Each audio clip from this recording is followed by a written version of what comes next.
I don't do sweet. I don't have much of a sweet tooth. I'm not very good at making desserts. I don't have much practice. I thought about doing my mom's strawberry rhubarb pie, but I figured that wouldn't be the best idea. So I went savory just because that's, you know, who I am. What I've already done is I made the puree. I took the rhubarb, some of the strawberries, green garlic, red onion, chopped them up just kind of big chunks, tossed them in olive oil and salt, pepper, roasted them in the oven for about a half hour. I was thinking like sweetbreads, I was thinking soft shell crabs. Those were my first two, but I'd done something like that before.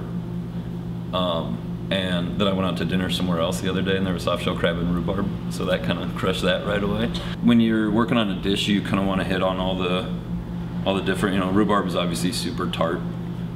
Strawberries are sweet, those are great balance. And then I added on, it goes really nice with the sturgeon, because sturgeon is one of my favorites, but it's a pretty mild fish. It's a great textured fish, but it's pretty mild. And then, yeah, worked it in the green garlic, so you kind of get, you know, you get your sour, sweet, tart. So season, of course. The strawberries I've cut up fresh. I roasted some, and then the green garlic I julienne and then just dredged in a little flour and fried them, just because I was part of, like when we were messing with the dish, it needed a little more texture, so I thought the green garlic was a great flavor and it adds, you know, just a little bit of crunch to it. So a good hot pan. We're just going for a nice sear on the sturgeon. And sturgeon I always think is best to cook to about a medium.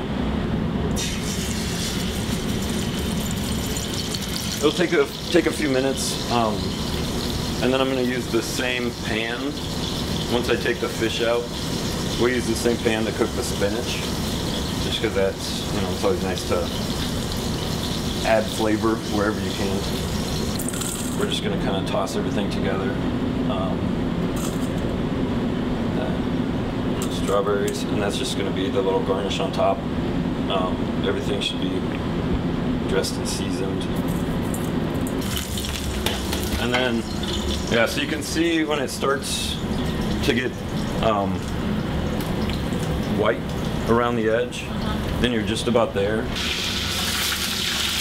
So when you get foamy, you start to baste it out.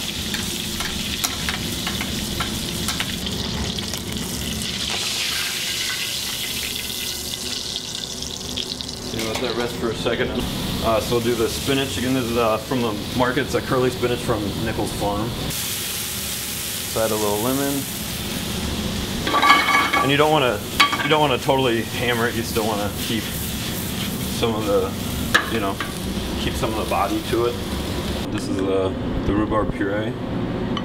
Just put a big chunk of that. You can kind of bump it up to get a little bit of height on the dish. Put your sturgeon down. Come with your salad on top. Try and get a little bit of everything in your bite.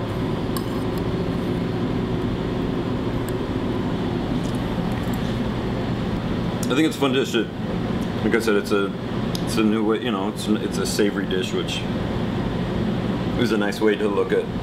It's always nice to look at ingredients a little different way. I'll definitely run it as a special.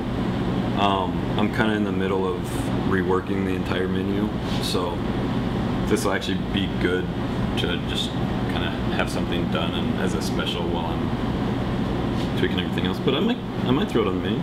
Haven't gotten that far yet.